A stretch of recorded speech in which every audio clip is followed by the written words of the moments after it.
My name is Lauren Manage, I'm the Director of Engagement Programs at Opera Omaha, and I'm so delighted to welcome you to our last event for our último sueño de Frida y Diego.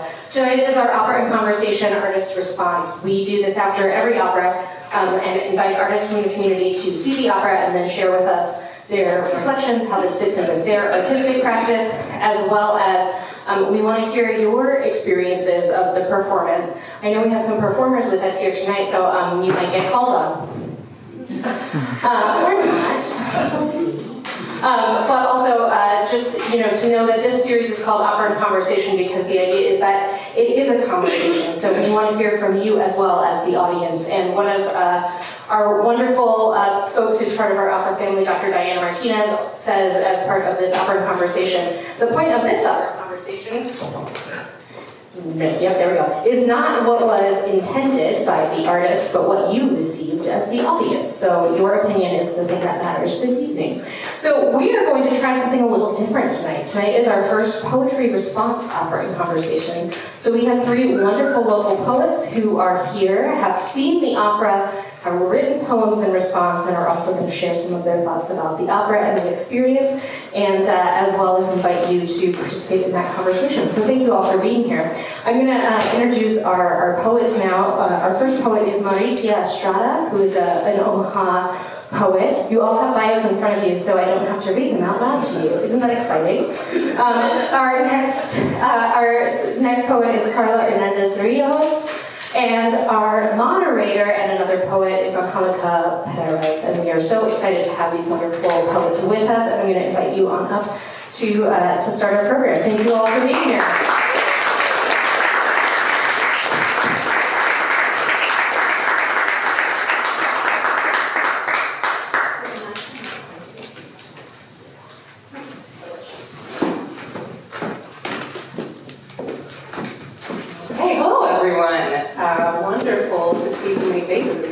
Thank you all so much for coming out.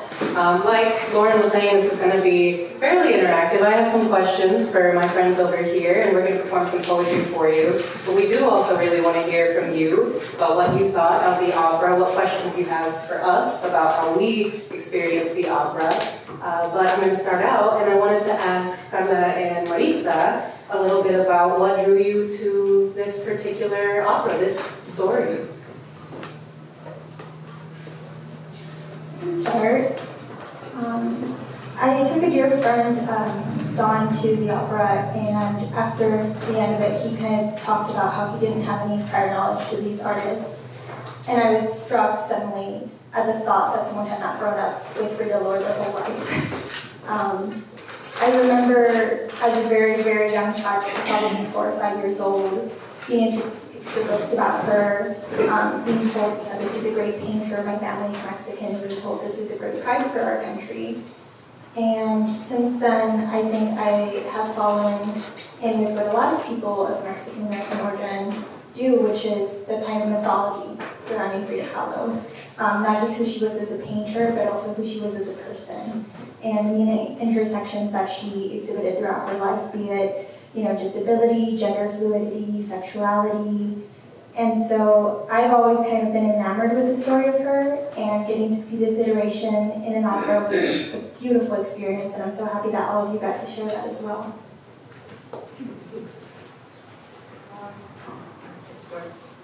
I think you just have to be very close.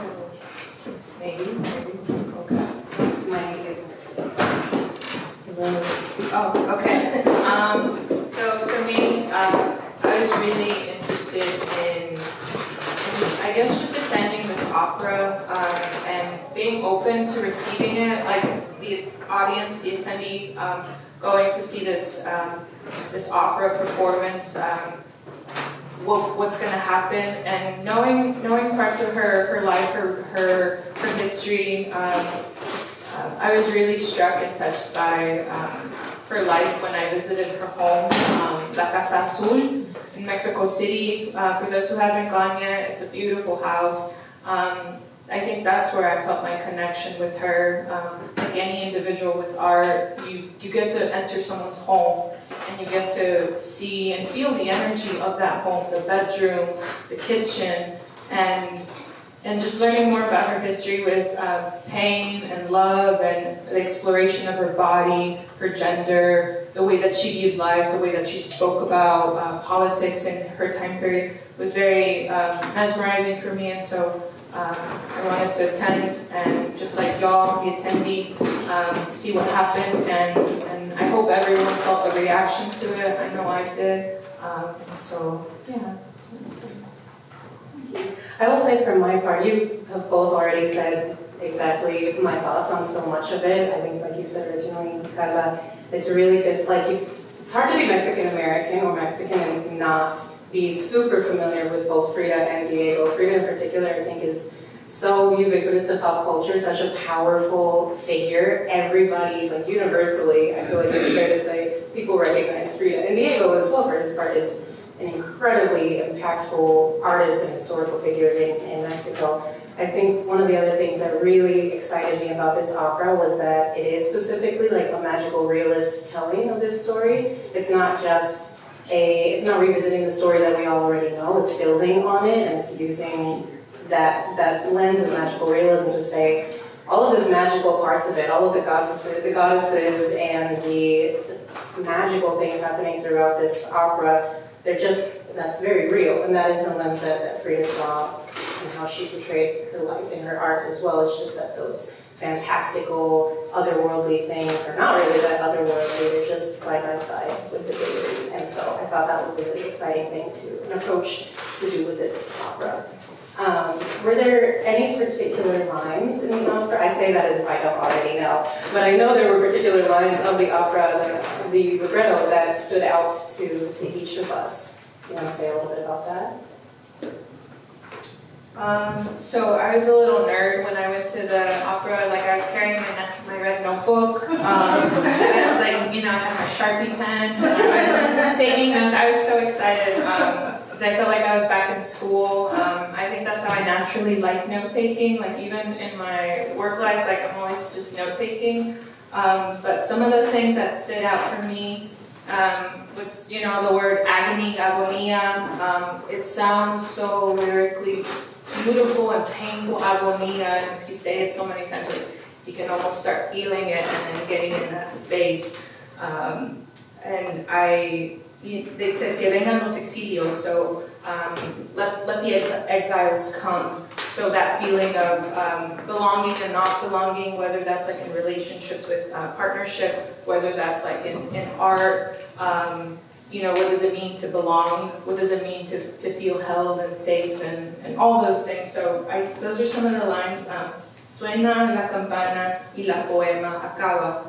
The bell rings and the poem ends. Things of that sort that sounded so elegant. And I didn't know what would come from the poem, but I know that like all these things were doing something cerebrally.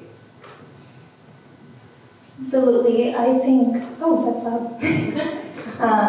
I similarly went to the opera with my journal, and I think probably confused the lady next to me because I was just like madly scribbling, and she was like trying to enjoy it and just kept glancing at me like. So I did manage to put 3 pages black that I really loved, but I think the ones that really spoke to me were the ones in which Frida's being told, without you, Diego is a navigator without a star. Without you, he is a dog without a master. And she says, well, I was never his star. I was never his master.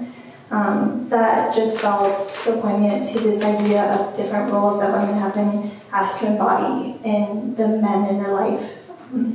Similarly, I also wrote down any time that they talked about different fabrics and colors in Spanish, just because I'm fluent in Spanish, but I don't use words like that in my day-to-day. So I wrote down terciopelo, moselina, algodón, and I was like, those are so beautiful. And I'm like, the fabrics, Karla. They're not that exciting, but they are beautiful.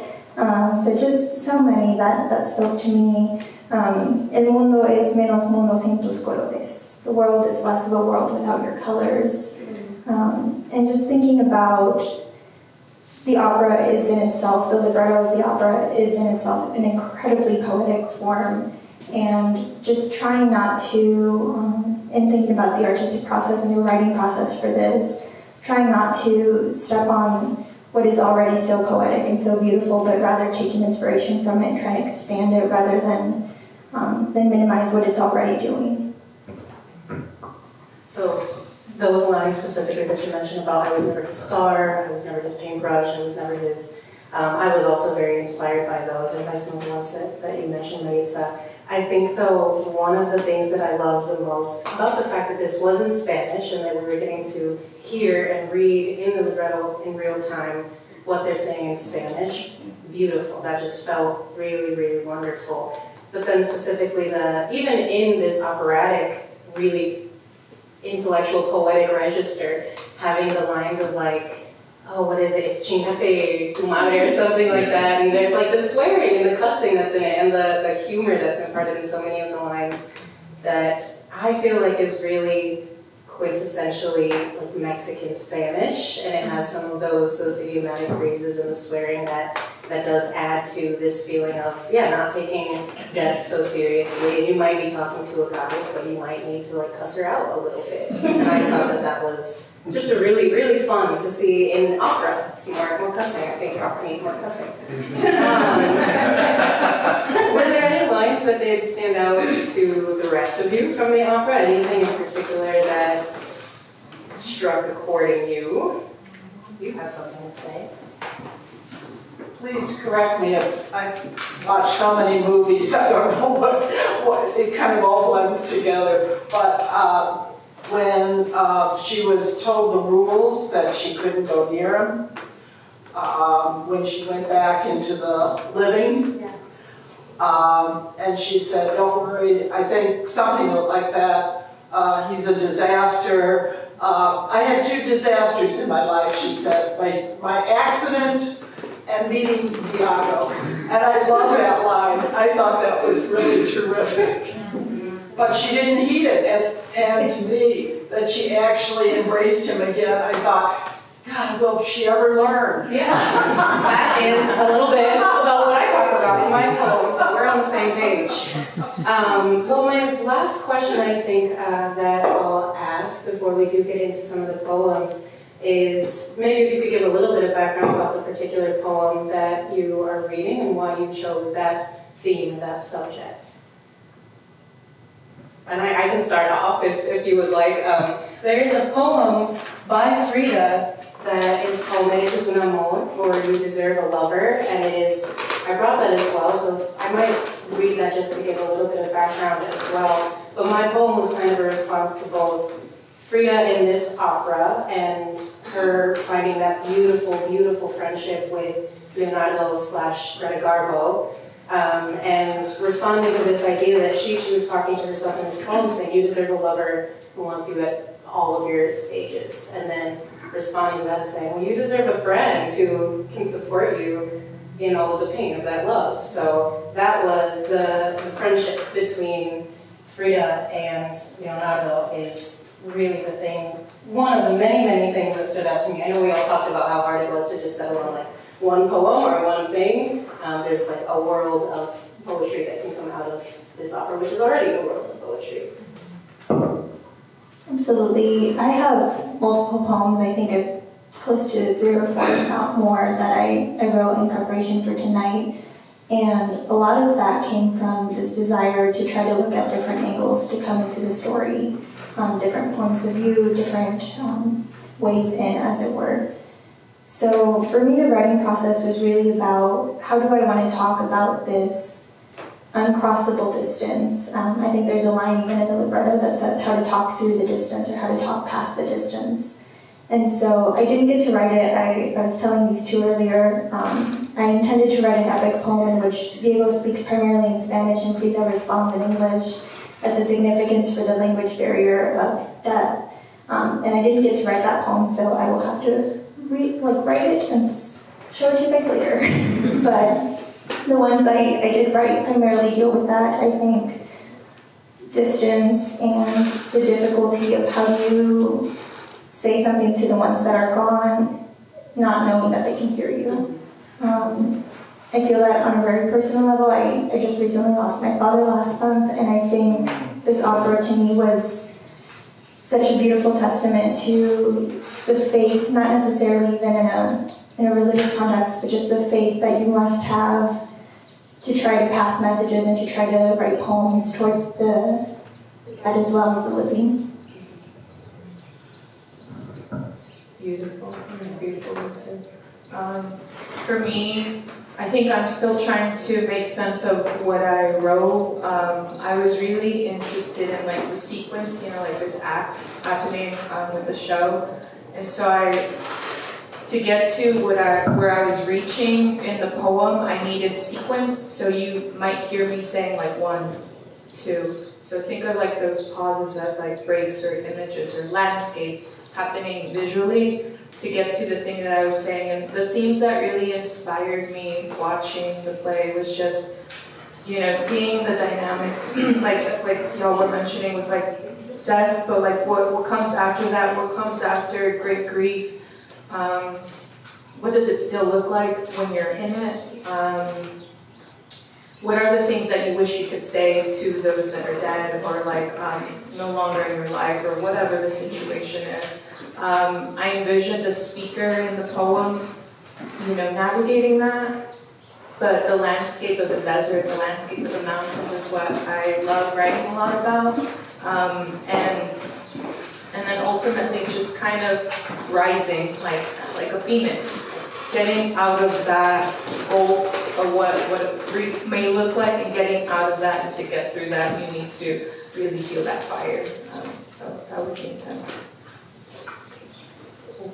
Well, I think we can jump into some of our poems. I think I'll read first, and then Maritza will read, and then Karla will read for us.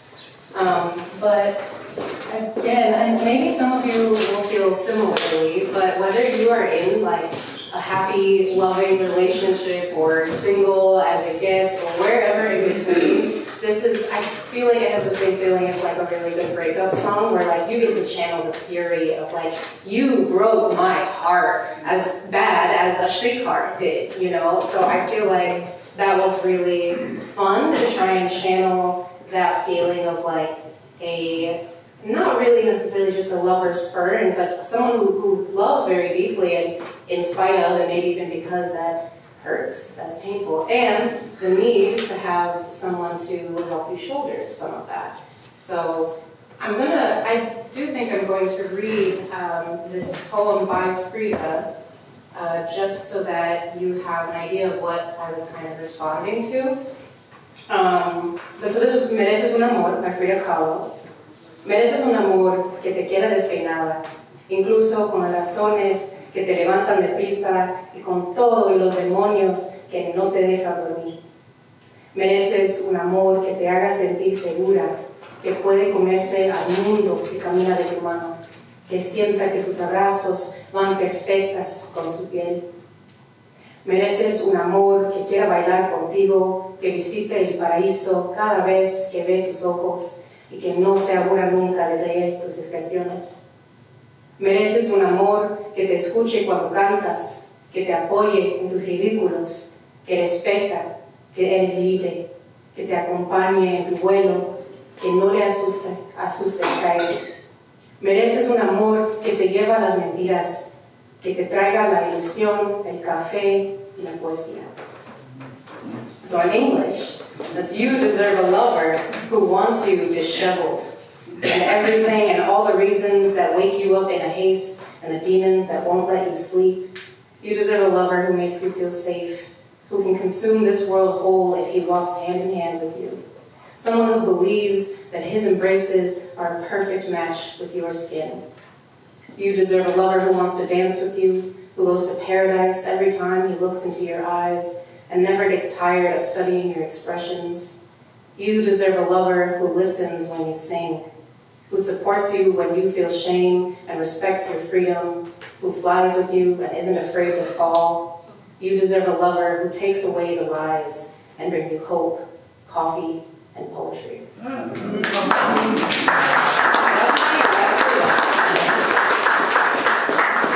And that poem, I think, is incredibly true, even with my response. I think I just wanted to get the other side of that because there is so much like righteous anger I think we feel at Diego in this opera and in their story. So this was my response, which is, you deserve a friend. You will come undone, uncreated. A man will love you viciously, and you will doubt, or worse, reject your ability to survive it. The pain of life and love will be so heavy as to convince you it's an extension of yourself. It's bloody ribbons snaking out of your body, making a macabre marionette of you, pulling you on strings of agony. It is a corset of cruelty that keeps you from catching your breath and remembering that you are a woman, not a sword. Why should you sharpen yourself to withstand the strikes of his love?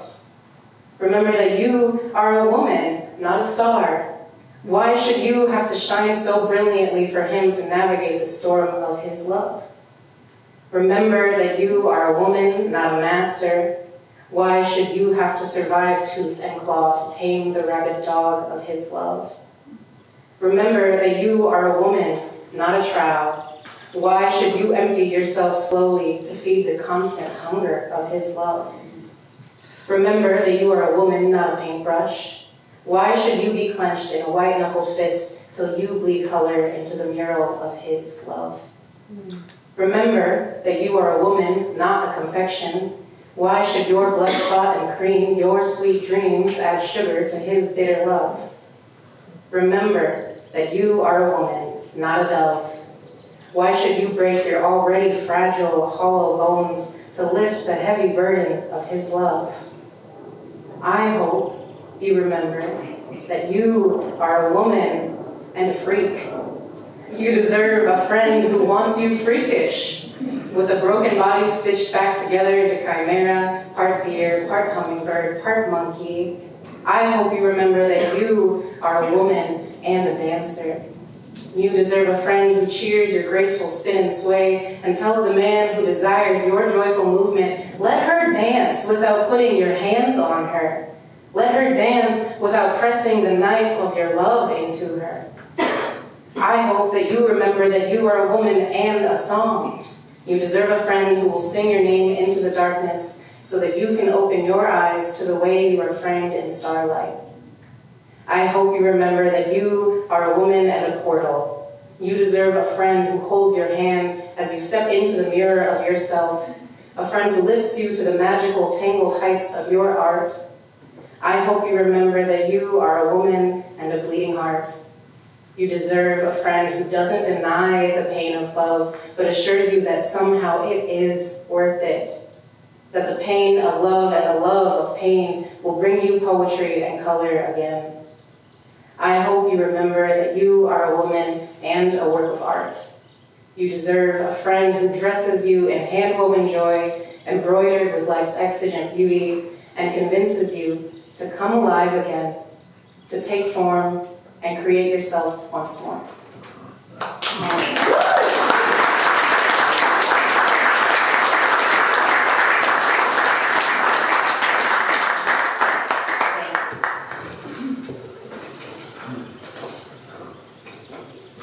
That's beautiful. Little cabecito. So before I read, there's some Spanish words in here to help guide the audience or the listener. Barro means clay. Alas means wings. Agony, agonia. So hopefully that might help you. So alas para volar, wings to fly. Can you speak it really loud? Yeah, you want it louder? Okay. Okay. So, yeah, alas para volar. 1, grief, the greatest gift to experience and say, here I was, and here I no longer am. Alas para volar, me di y vi. They were red jasper quartz, like the phoenix who greeted me at the top of Mount Rainier, with the saguaro head of fruits, rising en danza para los difuntos, mover in lament and power, because we must move adelante. One last dance, flame, before we face the homes we built and gave our all. I gave the dentist fight. to repeat coming towards the mountain, my greatest confidant to touch and be one. Agonía, que agonía era. 2. I gathered my bag and rose my wings over to your city, blessed each hip and named one Barro, the other Majesty. Oh, regal hands, where there we stood before green door on Rue Mouffetard. The night of the quake, I gave my lover a music box. Life is a rose, he said, and the melody dissolving our background, as the earth stood shaking and weeping for one more moment. Gone.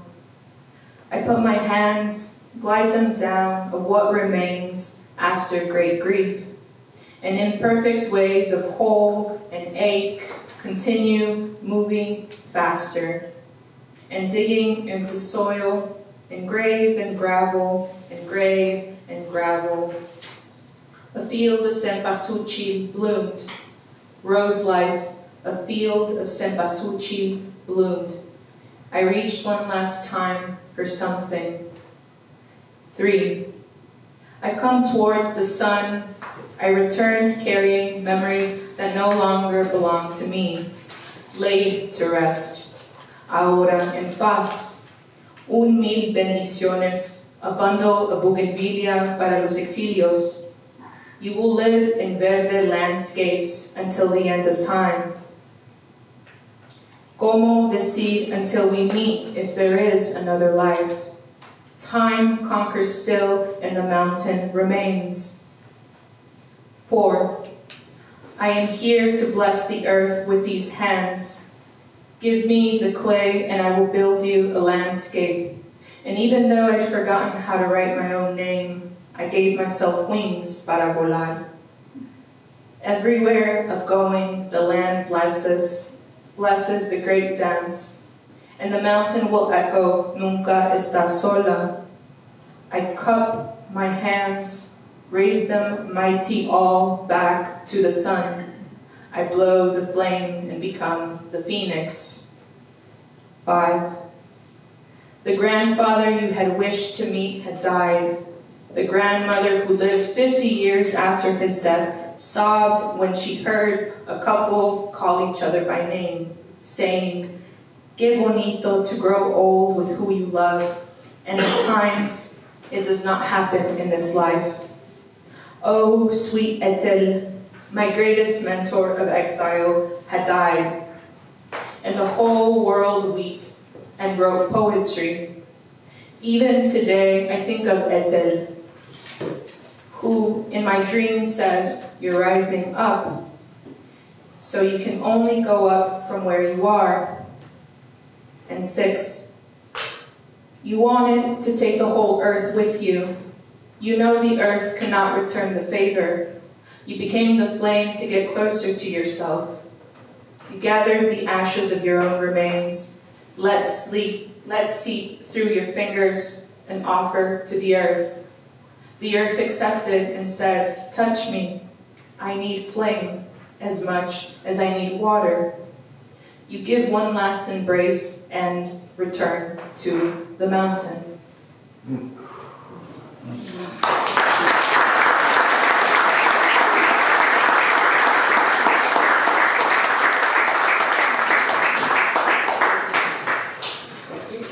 Thank you both. Those were stunning. Let me not hit my microphone on this journal. So I wrote a few different ones. The first one that I would like to read to you guys today starts with a quote by the poet Lee Young Lee from his poem, "The City in Which I Love You." And the quote is, "A bruise blue in the muscle you impinge upon me." Lee Young Lee. Azul como el moretón que dejó tu ausencia, azul como el hogar que construimos, azul como el cielo donde todos me prometen que has ido, pero en las estrellas no veo tu cara. El polvo sigue polvo, las estrellas siguen estrellas y yo sigo aquí, una pintura definida por su espacio negativo. Lo que trato de decir es que nuestro amor es la cosa de leyenda, Un día escribirían poemas, canciones, y el llanto que yo canto se perderá en el mar de voces, como la marea se irá. Blue like the bruise your absence left, blue like the home we built together, blue like the sky where everyone has promised me you have gone, but I do not see your face in the stars. The dust remains dust, the stars remain stars, and I remain here, a painting defined by its negative space. What I am trying to say is that our love is the stuff of legends. One day they will write poems, songs, and the cry that I cry will be lost to the sea of voices. With the tide, it will go. Defined as much by what we were than what we are, I was a husband. I am a lover. I was a painter. I am an artist. I was hers. I am hers. Still. This next one is from Frida's point of view. Y ahora solo las piedras me quieren hablar, and now only the stones will speak to me.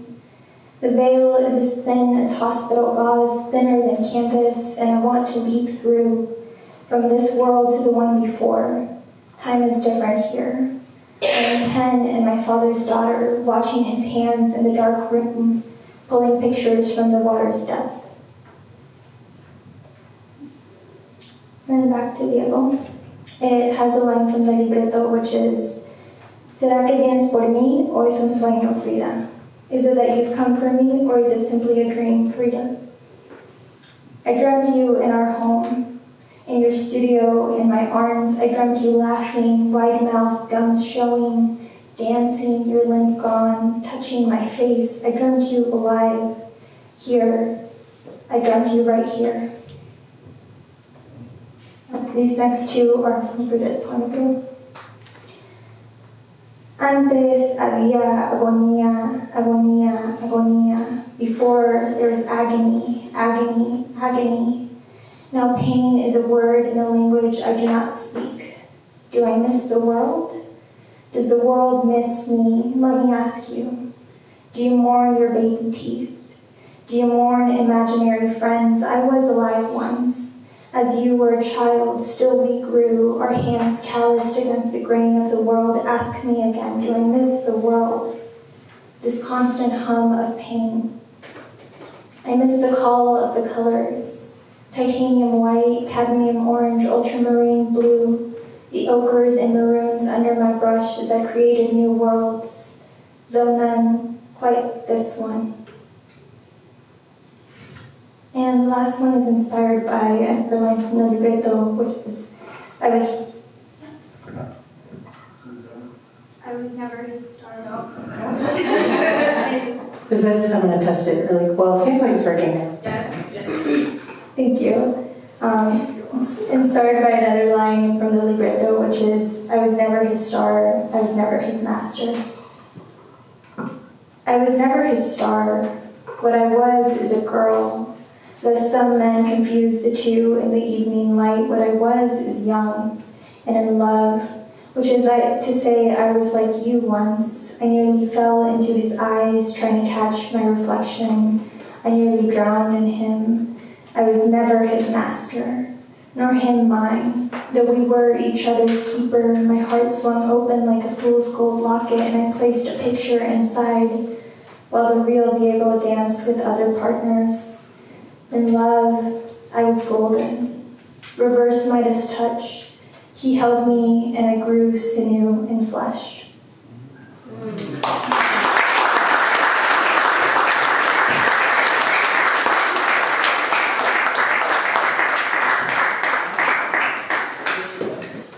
I think this one's turned possibly, unless it's. I can be loud. I can be loud. I did want to open up some time for the audience to ask us if you have any questions about how we got first in line. If you have any questions about how we experience the opera, if you have any questions about our poems specifically, but yes. I don't want to. Okay. Yes. I would love to ask you about your poems. I mean, they were all great. I mean, I don't want to take too much time, but no. But your poem touched on the colors. I want to know if Gabriella Elena Frank has a thing with colors before she does Diego and Frida. I think in the text, I mean, I hear the blue, I hear the orange, and I hear the yellow all the time, and maybe the ochre once. I think those are the main four colors, and you see it also in the set, you know, in the going, you know, the orange and yellow, when they're all lined up, you know, coming and going to, you know where, yeah, but et cetera. So can you say anything about that? So I can't speak for Gabriela, but I can say with the background that I have about the opera, Sure. That the symbolism of the colors in it is a very important part of the opera, Right. Specifically that these are pre-Columbian colors that they're talking about. These are old colors that come from specifically the land of the Azteca, Mexica, Chichimeca people, right? And Gabriela specifically, I know in her other work, and of course very obviously in this work, is very, very inspired by the mythology of Latin America, and not just what's now Mexico, but in all of Latin America. So I imagine that is probably something that is very specifically intentional with her work, but again, I don't want to speak for her. I think it's just very obvious in this poem, or in this opera in particular. Thank you. And there's this line in there about the murmur of the colors. Where can I look it up? Where do I go for the text of the That is a great question for Lauren and or Pat. I don't know if or how you could access the libretto. You can't. You can't. So the libretto is under copyright, and so there's not a digital version that where you can like read through and see all the lines. So sorry to be the bearer of bad news. You'll just have to absorb the experience that you had at the theater. But at least we have an answer. All of the production around that. Yeah, there you go. Anyone else have questions for us, or questions about the poetry, about the opera? And we'll try our best to answer. Yes? What I have to talk about too. What is your process in writing? Do you go into meditation, or you just kind of write based on? Because all of you moved me. I was looking up at one point, like, I got on mascara, don't do it. But so what is your process in writing to all of you, if you don't mind me asking? I'll let you guys start. There's a really beautiful poem by the current poet laureate Ada Limon called The Quiet Machine, in which she describes this kind of slow, steady whirring of your brain trying to come up with ideas and how you need quiet for that. And I really resonate to that. I think for me, my creative process and writing process has to come from a place of silence and stillness. And that's really hard because I'm a very restless person. I have ADHD, so I'm like clinically restless. But I think it has to come from sitting by myself and really thinking through what it was I just absorbed. In the case of yesterday, when the bulk of these were written, I was watching a rainstorm. I just went outside and I looked at the rainstorm in Lincoln, and I just took a moment to appreciate it, because I think oftentimes we get so mired by day to day that we're like, oh God, more rain. Yeah. And that for me is so much of it, is just sitting down, being quiet, being still, and asking like, what is it that I actually have to say, if anything? And that might be nothing. For me, with like the writing process, when I used to teach with my students, like I would always stress, just from the way that I enter language, it's very physical, it's very embodied. Like for my brain, I need to feel the texture of the words. I need to, it's not just the word that we're picking it. Like even the word that we talked about, agonia, like that just sounds so tragic and so beautiful at the same time. You need to feel it to your core. That's how I get into language. I obsess over so many words, and to get to it, just like you were mentioning, it's like, you know, the headspace, but also it's your body. Like, where is your body? Do you need to sit? Do you need to walk? I love walking. What do I need? What landscape do I need? For me, I miss the desert so much. That was my landscape where I can be in there for hours and I could be in communication with the mountain, the cacti. I always wanted to see a rattlesnake. I never got to see a rattlesnake. You know, those little small things, like those touch points to kind of indicate that, like, I think I'm alive. I think that there's beauty here. And so where I'm going with the writing process, in writing this piece, I was just kind of thinking about all the visuals that happen in the opera when when you were being shown Frida's home, so you could see the windows and then you saw the blue house and I saw her kitchen and her bedroom, and that did something to me in my memory. That took me back to Mexico City, summer 2021, where I think that's what inspired this poem too, about, like, you know, hope and expectation and loss, but seeing her house just like teleported me back to that headspace, and kind of thinking about, like, you know, your younger version self and where am I at now with, and so I needed to sit, I needed to write. I was listening to a lot of, there's this artist, his name is Helado Negro, amazing, and just the way that he played with sounds and all that, like I was just repeating the song and going and then writing and then coming to it, and sometimes when you shed a tear too, it's like, oh, okay, that means I'm getting closer to something. And then even asking myself, why did this happen? Like this, you know, this emotion, where is the word? And then the fun part for me is putting it on the white canvas. You know, you get a sheet of paper. The possibilities are endless with this. Like, it doesn't have to always be, you know, you could break the poem. It can, the hope of it is for the poem to leap out, even like come out to y'all, the audience. So that's how I approach the writing process. I think that speaks perfectly to how I approach it, or at least that leads into it well. I think a lot of people do compare poetry to song, which is absolutely accurate in so many ways. I don't think enough people compare poetry to painting, because I think that there is, like, the words on the page are your material, and that is something that you're layering and you're using these brush strokes, and you don't necessarily, well, I try not to like over mysticize it while I'm writing, because I can get into my own head and be like, no, I need to say it precisely correctly in this way that's going to emotionally impact people this way. And instead just trying to let go of that a little bit and just feel the brushstrokes of it and let the underpainting come out, and then go above that and bring some more detail out of it. And in both cases, you do have, you know, you start with a blank white page or canvas, and you use your materials to build on top of there. Sometimes that's a frantic kind of process, and other times it is very meditative.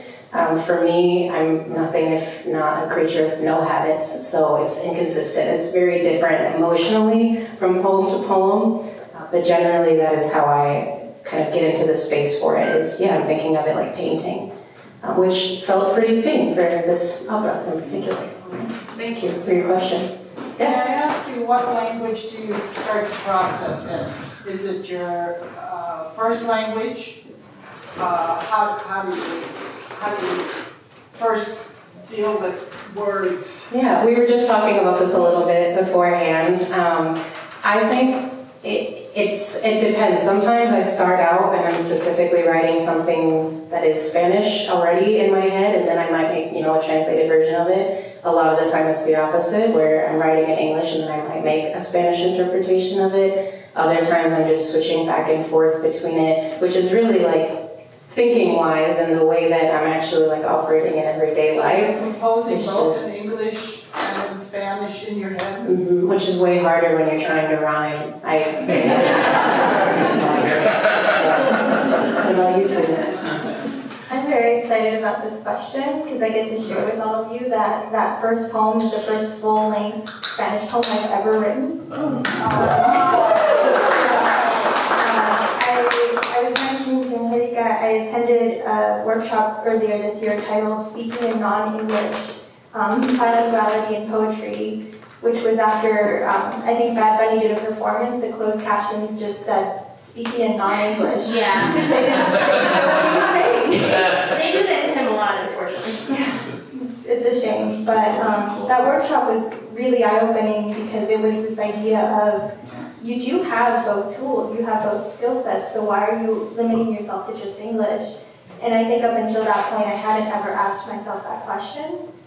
And then seeing this opera in Spanish was just a reminder to me, there is so much inherently poetic, inherently magically realism, that's not a phrase. Magically real. Yeah, magically real. You're a poet, you can make it up. In Spanish, inherent to the Spanish language. And I think so much of trying to sit down and write from the perspective, since mine are persona poems, from Diego's perspective, from Frida's perspective, was realizing they are Spanish speakers and I need to honor that in some way. I need to make sure that I'm being truthful to who they were if I'm sitting down and pretending to be who they were. I have two parts. One, I would be curious to know with like the audience, like were you also, when the opera performance was happening, were you all looking up at the, like the translations? What language was it? Because when I was looking at it, I would always look at the Spanish and never at the English. And, it's my mother tongue, and I always credit my mother and my grandmother as the first poets in my family. I think that's how I came to writing, and I wouldn't be the poet that I am without, especially my mother. And so, for me, when I step into the pager language, I don't think I think about it anymore. I just come to it, and when I can't find the word, then there's always a Spanish that guides me. It almost feels like I can't describe it. When I was younger, when I was starting off and like writing poetry, I was in high school, I was in undergrad, and I would feel so limited, just kind of trying to, not necessarily conforming, but like I never was gifted that permission to say like you can write, the mix of Spanish and English. And I never got that until like, I moved to Arizona, I did grad school, all of that, and I have brown professors, brown BIPOC professors who said, write how you need to write, like what is the thing that you need to say? And if you're angry, if you have whatever feeling it is, like state it. And so, like for example, like the title, Alas para volar. I just kept having this image of wings and wings and wings and like wings, it's one thing, but then alas, like the way that the A leaps with the las, like you're like literally leaping, alas versus wings. So things like that kind of helped me to activate me to get more tactile with the poem, if that makes sense. But Yes. I'd like to know, this is for all the poets, was this your first opera? If so, what impressed you most about it? And are you inspired to return to opera? This was my first live opera that I've ever attended. Previously, I had the fortune of watching the Eurydice opera that showed at the Ross, and I was like ugly crying by the end of it. I left the Ross and like my eyes were puffy, and I was like, oh, it's so beautiful, I can't wait to do that again. And so I really, really feel like this is such a incredible art form. There's such a rich history to it. There's such a legacy of storytelling through this, maybe in a way that feels even more accessible than poetry. And I say that as someone that, routinely kind of goes on tangents about how much poetry does for people. But I think there's something about a song and putting words to a song that gets people to listen in a way nothing else can. And so I absolutely wish to return to see more operas. I think I'm so excited to see Omaha embracing like multiple language operas as well, because I think that there is such a, I mean I said it just a second ago, but there is such a history, there is such a legacy inherent to the art form that I can't wait to tap into, and I'm so excited to see what it does. So more Spanish in opera and more cousin. yeah, I would love to return and see so many more. I'm so open to like any art form. Like friends will say, hey, there's this thing going on. Oh, check out this song. Okay, let me, something that could seem so like, unfamiliar. I'm like, okay, or even food. I'm like, let's go try this out. So I hope that also even encourages, like tell your friends, tell your family, like, hey, let's try this thing out. Hey, let's go to this art thing. Because we have a lot of rad local artists here and people from like also other states, but like, the community needs it because that's how we thrive, and it feels nice to have that. I learned a lot about that when I was in Phoenix, like just seeing people show up, like even this space, like that, it's so rad, it's so beautiful. So definitely, I want to see what's popping up in the next things, so yeah. This was my second opera, and the first opera that I went to, I was very excited to, but in my mind I was almost like, this is preparing me for Frida. It was not, there's no possible comparison, but yeah, and then especially after seeing the Frida y Diego Opera, Último, sueño, I'm in it. I think that it really is so many different disciplines, so many art forms coming together that, like you were saying with the music, like there's something about verse being sung that like it draws the human attention more than other things do, and similarly like having so many visual elements in so many ways I think is incredible. We have just a moment for one last question, maybe a very brief one. You can do two. Okay, we can do two very brief ones. I'm kind of curious. First of all, I absolutely love the opera. I thought it was fantastic. But one thing that I found was interesting in looking at three writers, and I was kind of curious what your take was on the character Leonardo and wanting to convey this impression of Greta Garbo. Even though Greta Garbo was alive at that time. I was wondering if you had an idea, because as you know, Frida was quite a sexual person, but why the symbolism and channeling of Leonardo and wanting to do the impression of Greta Garbo when she was still alive to this person. Any thoughts on that? I found that a very interesting part of the opera. If either of you have thoughts, you're more than welcome. I have my ideas.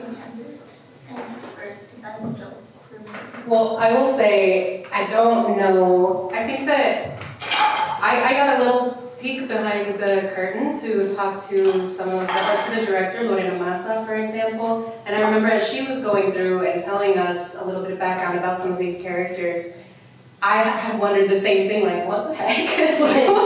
what is it? Like, this is a dead man image, and specifically, like, this isn't like a trans woman, this is like a man specifically playing Greta Garbo because he has so much admiration and love for her and wants to, like, achieve this dream of this person who loves her so much, but assumes she's dead, doesn't know. It is a weird little aside, and I love that. I think I love this, like, the dream-like weirdness, randomness of it. My impression from what Lorena said was just that the librettist Nilo Cruz just really loves Greta Garbo. That much deeper, or maybe it is that much deeper at the same time, I think that you can create all of the metaphor for that you want, and it's true, just as true as the fact that Nilo just really loves Greta Garbo. Thank you so much. So what was your question? Well, I just wanted to say my son and his family have had this Diego Rivera poster in their house their whole long married life now. The man with huge burden of the I think they're calla lilies. My grandson, as a junior high kid, went as Frida once. And he looked so phenomenal, incredibly like her, and with his dark eyebrows and everything, people were stunned. So we have had Frida y Diego kind of close to our hearts. Speaking of language, though, there was one translation to the English that I didn't quite think was accurate, and that is when they refer to Diego as Fatso. I think some of the nuance is a little bit. Because I think in Spanish, they use the word gordito, which is, It's more endearing. loving. It's Yeah. a loving. That's my name. That's my, nobody in my family calls me Angélica. I'm Gordis, Gordat. It is a very loving, like, sort of nickname. It is. It's a different thing in Spanish, and to just call him Fatso, because I think Diego was feared but loved Yes. too. And I think they would have been saying gordito in a loving way, not Fatso. I would even say maybe it's a little bit of both, because I think she kind of does go back and forth. Like there's this rancor expressed of like, frickin' Diego, and then there is also the like, oh, but Diego. And so I think sometimes it is like they're saying like panzón, or they're using words that are a little bit more harsh, and then there's other times that it is very endearing.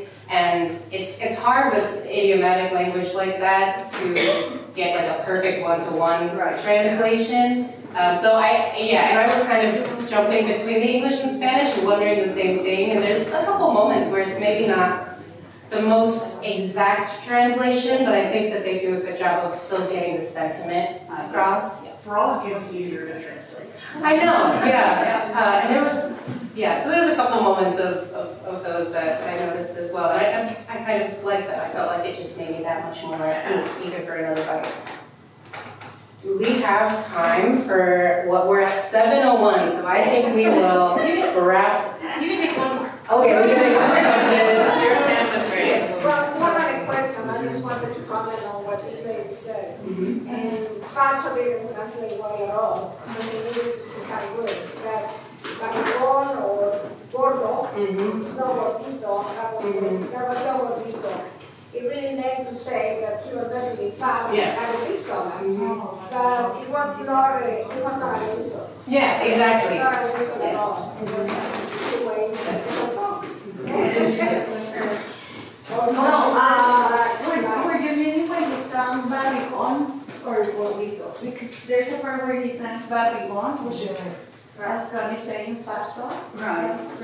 But when we say gordito, it's like something so like, Diego showing. Yes. Or even more though, like it really is super contextual sometimes.